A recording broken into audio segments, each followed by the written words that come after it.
చేతుల పైకి చెప్పలేదు.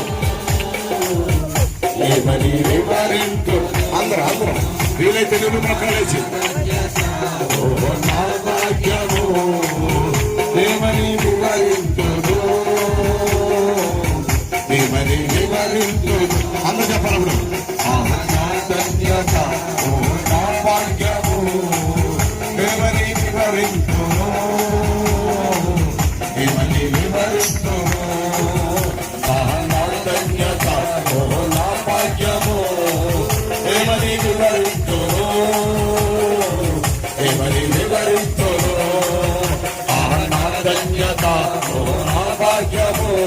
ఆత్మల మధ్యలో సంచరిస్తూ ఆయనే తన కార్యములు మన మధ్యలో చేసేవాడు.